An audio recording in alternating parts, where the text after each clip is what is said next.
Hello, thanks for joining me today. We're going to focus today on building student engagement with Microsoft Teams, specifically in Teams calls.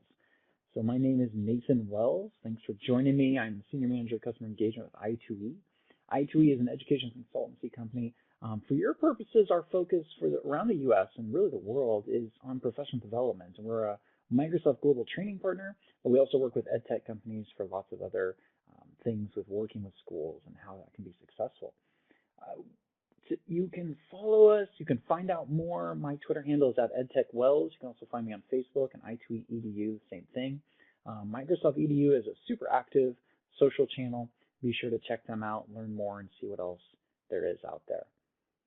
So today, we're going to talk about engaging students in Microsoft Teams calls. We're going to talk about some of the little settings you can use that help with that, and then talk about some of the new features like Breakout Rooms that are just rolling out. What can you do? So you created a team meeting. You got your students coming in, or you're about to invite your students in. What are some things you can do to stay organized, and what are things that can help you with working with your students? So a couple of things just to be aware of is you can actually turn students' videos off. So depending on where you're at, depending on where your students are at when they're on video, maybe the video quality isn't very good. And we know from probably some of your experiences as well as mine, that if you have a few people on the call that have really low bandwidth, it can affect everybody's experience. Now that's gotten better through technology and just the updates that Teams has done, but it can affect. So one of the options when you click on the three dots in a call is you can turn off incoming audio. The other thing we recommend is instead of just leaving the call, which is the default, click the little drop down and actually end the meeting. And this just doesn't leave space for students to be in the meeting by themselves. So instead of just leaving the meeting, end the meeting for everybody. You can download the attendance report. So there is an attendance report that you can download at the end. Again, three dots under participants. So if you click on the people, you will get the participants pane that will open up on the right-hand side of your screen. Three dots, you can download attendance. You can also manage permissions. So depending on how your district may have set up your Microsoft Teams installation, you may want to change the permissions. The permissions are presenter or participant. Usually our students are one of those two. Participant just means they can't mute you.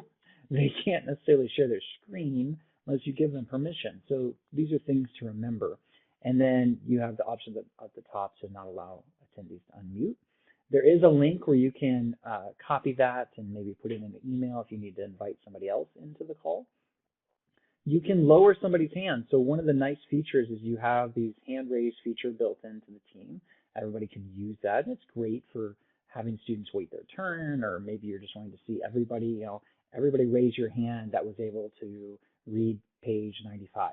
Well, you can just have them do that instead of chatting or something else.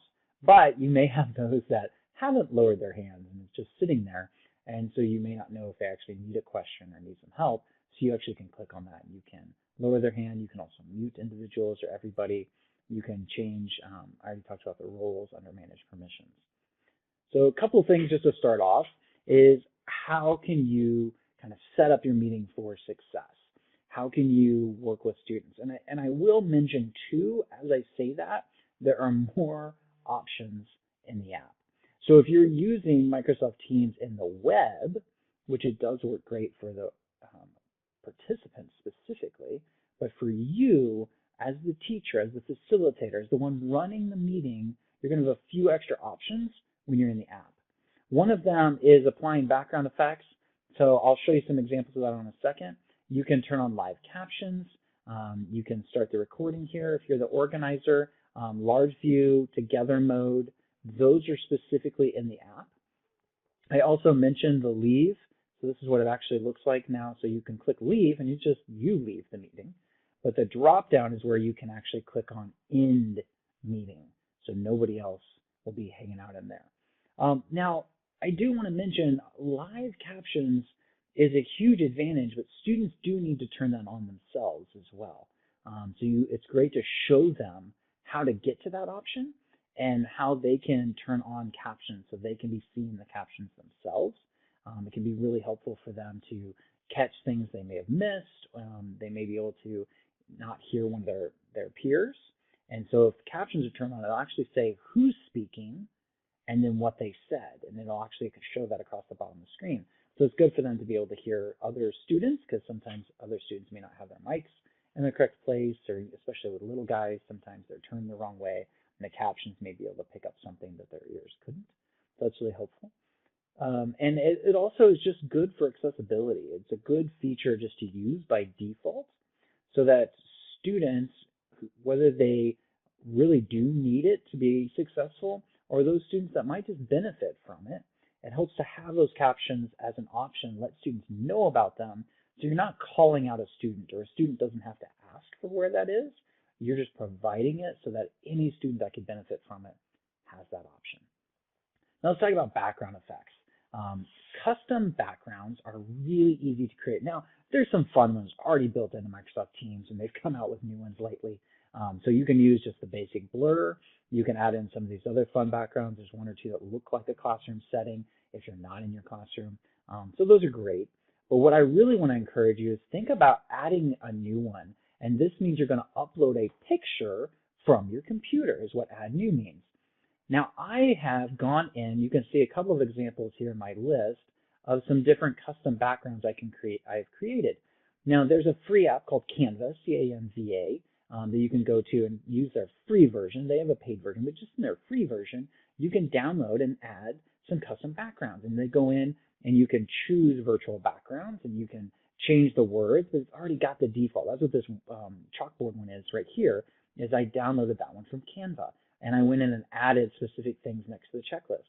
So think of it more as a teaching tool than just something behind you. What could you put in your virtual background that would help your students be more successful? How could you use the custom backgrounds in this way? So up here you can see, you can't see it real well, but it says independent. So this is one where I put in, I'm going to put that background up when it's time for them to do some independent work. We're still on the call together, but I want them to do something independently. And maybe there's some directions under it.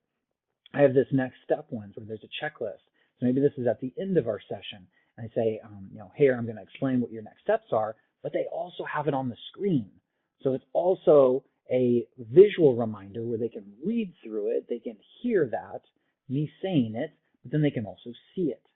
And then some simple ones, and these are just to have some color variation, is when they see the green and yellow, they get used to this is the teacher's turn. This is my turn to explain to them what we're doing, walk through what we're going to be doing together in class or what they're going to be working on later. And then if I want them to be speaking, if I want them to be trying something, if I want them to be working in the chat, any of these types of things, there's kind of an orangish yellow background and it says your turn. So there's these visual cues that we can use in our backgrounds. And there's some other things you can do with PowerPoint, and you can actually kind of embed yourself underneath the PowerPoint. There's some fun things you can do with that. And if you're interested, there's some more resources you can find in Microsoft and follow on YouTube and on the education.microsoft.com website. But this is just a quick thing. If you don't use Canva, I don't believe I mentioned you can also do this in PowerPoint. So if you're comfortable with just using PowerPoint, you can change the background to a solid color, or you can use one that has a variance of color, and then you can just put the text right there. And when you save your PowerPoint, go to File, Save As, you can choose to save it as a JPEG. So especially if you only have one slide or just a couple slides, you can save it as a JPEG, and then you can click Add New and add that here. So you can do it just as a PowerPoint slide. That's a great way to go in and edit, kind of play with the image, add things where they are. I do want to point out, especially if you're going to do the PowerPoint one, notice where I'm sitting in this preview image versus where the text is. So make sure you kind of play with that, and you make sure your pictures and your stuff is off to the side, so it's not in the picture, your face or your head isn't blocking it. Prezi Video is another good example of somewhere where you can create some of those. So those are great things you can do with that. So think about what is it you can do with your backgrounds, with your PowerPoint slides. Like I'm using a slideshow right now and I'm just a small picture at the bottom. You can do that during your live Teams calls as well. The default is when you present your PowerPoint, you're just a little picture at the bottom. And that might work well too. You don't have to use a custom background like that. But if you're going to use a virtual background anyways, what can you use simply that will make a better effect on students?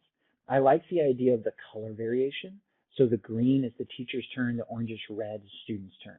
And you don't have to use the kind of gradient color I did. It could just be a solid. When students see red, it's time for them to pay attention and they need to do something. When they see green, it's a time for them to be chatting, or it's a time for them to be discussing. Whatever it is, think about maybe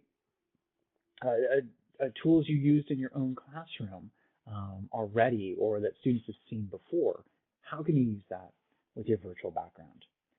So when we talk about creating teams and working in teams and creating team calls, everything I've mentioned is kind of general. This could be used with 2 students. It could be used with all 30 students. It doesn't matter, or however many students you have. But think about now, what if I want to pull in just a group of students? What if I want to pull in a small group? What if I want to work with just a couple of kids? And this could be for trainings. This could be for a session you're doing with colleagues. It could be for a session you're doing with students. The example I have on the screen is with colleagues, and we were doing some professional learning specifically around Microsoft Teams. And these are the Teams channels that we have. Now, I scheduled a meeting, but I scheduled it in the channel. So I'm going to tell my students, hey, I want you to join me, but I want you to join me, and we're going to talk specifically around accessibility tools and some neat features I've learned about that I want you to work with and see what options you have, as an example. And I can create that meeting for the channel. So another thing is if you create channels in Microsoft Teams, here you can see I did it by topic. You could also create channels by groups. So let's say you have your main channels under general that are for different units you're teaching or for the different quarters you're working with students during. But then you can also create more channels that are specific to groups. So you have group 1, group 2, or blue group, green group, however you divide those up. And then you can create meetings specific to each of those channels. So then you're pulling in just the groups of students, and students, everybody can see that there's a meeting going on during that channel that's in your class. But you can specifically indicate you want certain students to join you, and they can see it in their group's channel, and you can join those. So you can schedule meetings in channels. You don't have to just schedule them generically for the whole team or specifically in the calendar. Now, I do want to point out something when we talk about working with students in Microsoft Teams and kind of organizing it. I do want to call out, you notice I used 1, 2, 3, 4, 5 here, and that was specific because I wanted these to be in a certain order. The default is channels are going to be arranged by alphabet. They're going to be alphabetical. And so I put a number in front of them because numbers always go first, and then it looks at the letter after that. So just be aware of that. That's just kind of a quick organization tip.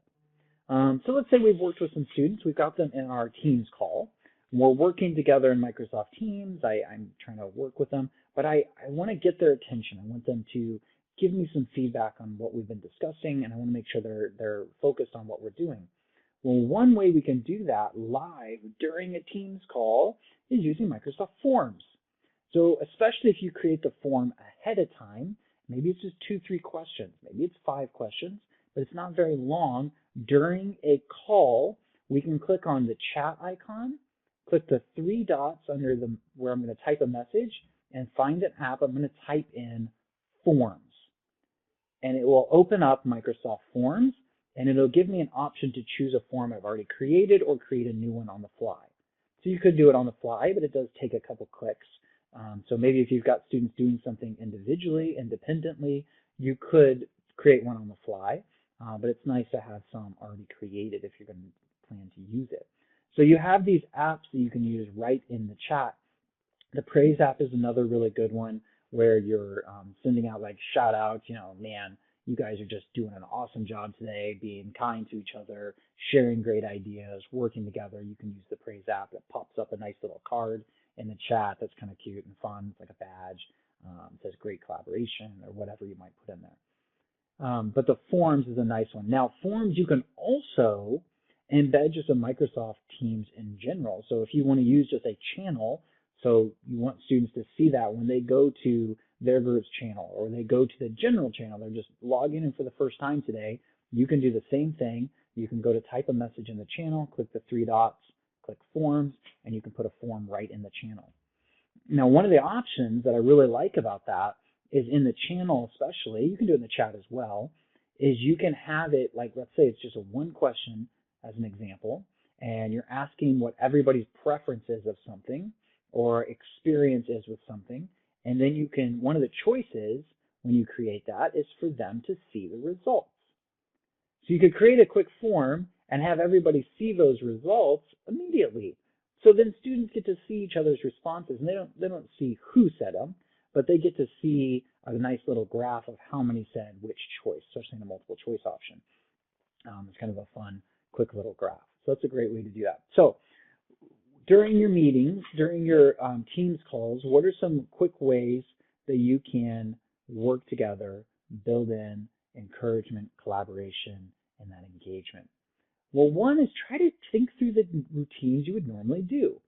So especially if you're in a remote-only setting, what could you do that builds in normalcy?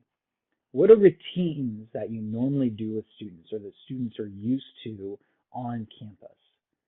Or build some new routines, but it's something that they can consistently be able to see, be able to expect. That routine really helps students work through the day. Morning announcements is a good example of that. Some of you may have done morning meetings in your school, so continue those morning meetings. Go over your agenda for the day. Work through with students what they're going to be doing. Have something that they can look forward to that they know they're going to be doing throughout. You could build in check-ins with small groups, so bring in small groups of students on a consistent time maybe, or maybe there's a time where you rotate through who the small groups are and what students are going to be checking in with you. You can use it, use meetings and chances to pull students as project updates. Kind of, you could do a circle time. So if you had little guys that you're working with, maybe you had rug time where they came up and you read a story to them, do that virtually. Have that story time. Have that rug time where you're going around the circle and everybody's helping with the letters. They can use little whiteboards and hold their whiteboards up to the camera, or have them work through different things and read different parts of a story. Some other neat ideas I've seen other people do is Teach Me Tuesdays, where students are going to teach each other, or they're going to build a quick little lesson that they're going to share with the class, or they're going to record themselves teaching their family members or siblings, and they're going to teach what they've been learning to somebody else. And that can become a really fun way to do that. Now, the New York Times did a feature this spring where they pulled a group of teachers, and as they were getting into remote learning, they helped kind of go through a series of professional development together. And so what they did is they did an activity called Write and Show. And this works best in gallery mode where you can see like everybody at once.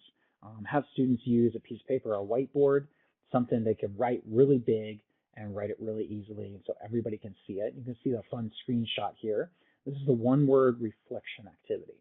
And so instead of just doing the Microsoft form every time, maybe today for our end of lesson activity, you want everybody to write one word that helps you understand if they understood the content today or not. This example is more of students' well-being. So maybe it's a social emotional piece where you say in one word, everybody's going to hold up their sign at the same time and let me know how you're feeling, or what you're experiencing, or how are you doing with work, or are you feeling caught up? Are you feeling overwhelmed?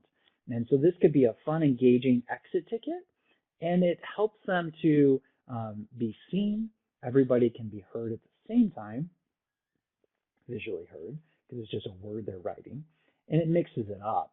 And so it's a way to engage students and get them to be a part of the lesson without taking too much time and being able to build that in.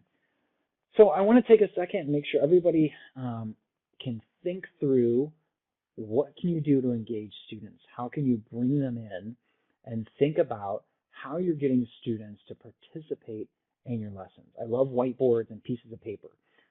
I think it helps students to look down away from the computer, work on something, and then be able to come back and show what they're doing. So how could you build in that time where students are looking away, are working on something, and then coming back to the screen? And students may not need to keep their cameras on, especially all the time. Maybe they have their cameras off until you specifically are asking them to show something. And even then, like this picture, it doesn't need to be gallery mode every time. It could be small groups of students and they're each doing something individually at different times. So think about how you could use those and how you could work through that. So now I want to talk about breakout rooms and some strategies for when students aren't all in the same room together. Just some quick tips about Microsoft Teams breakout rooms. Breakout rooms are only going to be viewable to the organizer. So if I create the meeting, I'm going to have the options for the breakout rooms. If I have a co-teacher and they create the meeting, they're only going to see the options.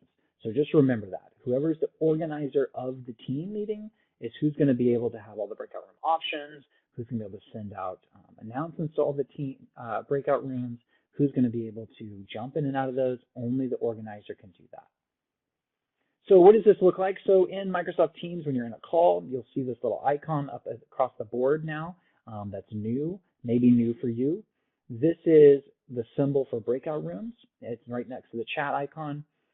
You will see also when you click that, this first thing here where you can automatically push people out to rooms, and it'll just divide it up based on how many rooms you choose, and there are up to 50 rooms you can break them into, depending on how many kids you have or how many participants are in the call. And it will automatically just divide them up evenly, or you can manually go in. So let's say you have students already broken up for small group purposes or for project purposes. You can manually grab them and put them in the room that they need to. And then when you're ready, you click Create Rooms, and it starts creating those automatically.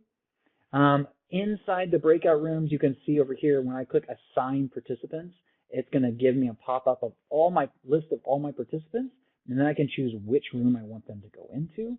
So you can see here, it popped the students into the first two rooms, and then I can keep working on the others, right? And you click Start Rooms.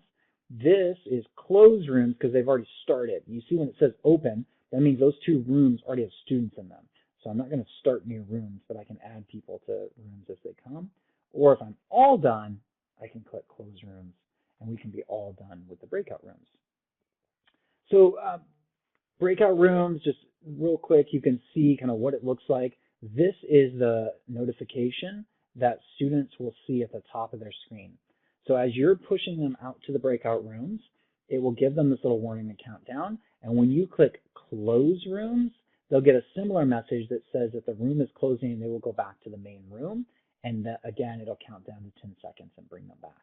So just be aware of those things, that your students will see those notifications. So let's say you're using breakout rooms. You can't be in every room at once. Maybe you have a co-teacher.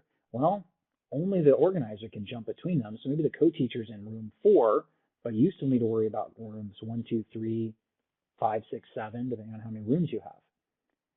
So what can you do to help engage students during those times?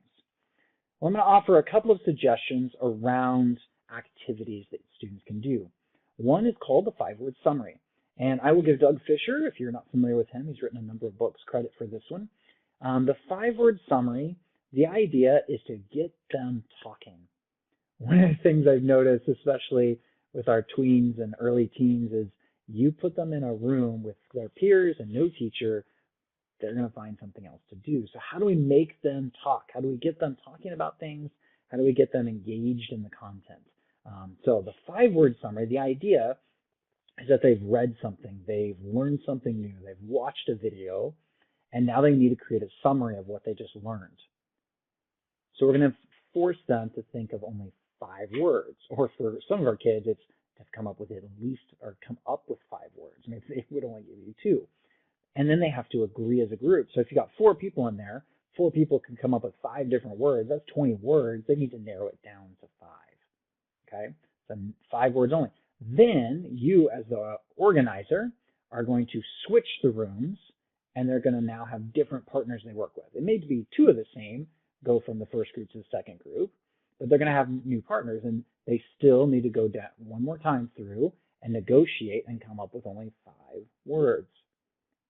Then you give them some independent time, or they write a summary, or some independent time to work together to write a summary using those last 5 words in their summary. So it's a great way to give students accountability, make them talk to each other, make them work it out, and figure out what are their 5 words going to be. Another one's called can simply call a discussion roundtable.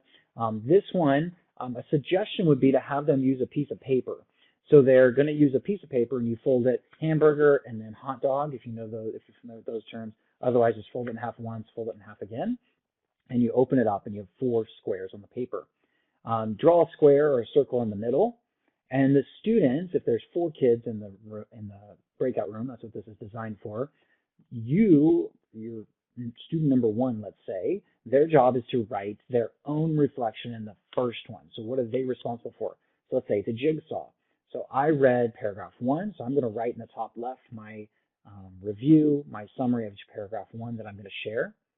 And then I'm going to give that to everybody, and then I'm going to listen. And so the first person I listen to in the group, I'm going to write theirs in square number 2, the top right, and then number 3 at the bottom right, and then number 4 at the bottom left.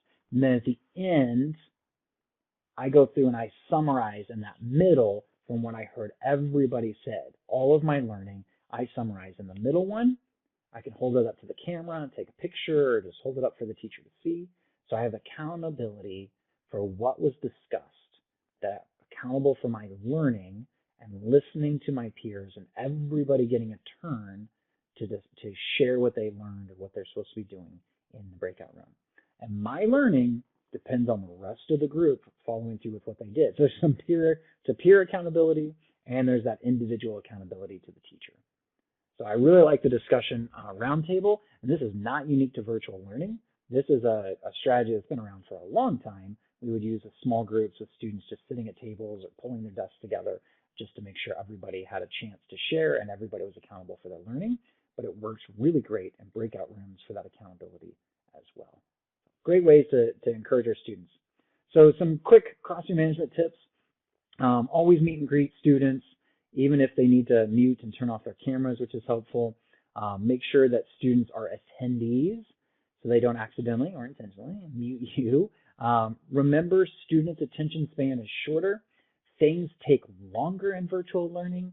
If I am working with 5-year-olds and 6-year-olds, I need to give them extra time, but then I also need to give them something to do every 4 to 5 minutes at least. Otherwise, we're going to lose that engagement, lose that time. Some of those could be quick checkpoints where we're using the new emoji options that have popped up in Microsoft Teams, where you can ask students, give me a thumbs up or a thumbs down or a high five, or ask a question, right? Give them a chance to do that. Pause, do checks for understanding. Could be the Microsoft Forms. It could be students just typing in the chat. How are you getting students to show you that they're paying attention, that they're learning? Encourage students to sit at a table, having their laptop up in a defined place. We're always coming back to the same place to do our work. Helps our brains get in work mode. When we're lounging on the couch, first, we don't want to look up somebody's nose with the camera, but also it gets your body and your mind in relax mode.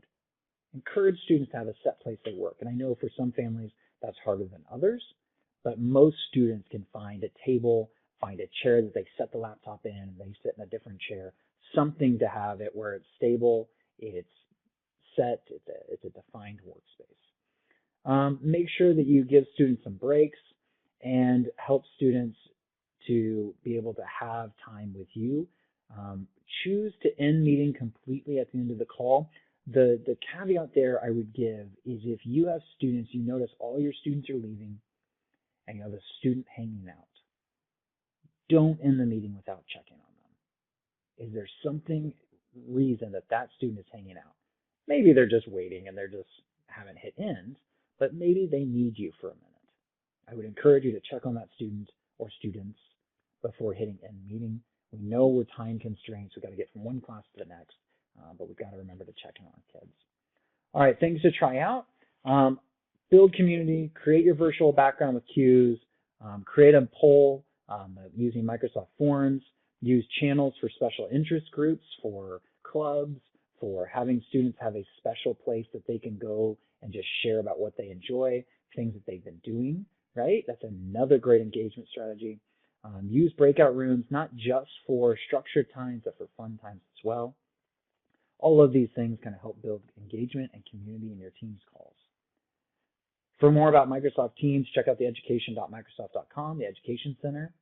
And if you'd like more insights into things going on in ed tech, hear from great educators that are doing amazing things around the world, I encourage you to register for our newsletter insights at register.i2edu.com/news. Again, thank you for being with me today. I appreciate your time. I hope that you were able to take away some insights and get some new ideas. If you're looking for what's next, I encourage you to check out our building community in Microsoft Teams video and our OneNote getting organized in class notebook. Thanks again. Have a great day and be safe.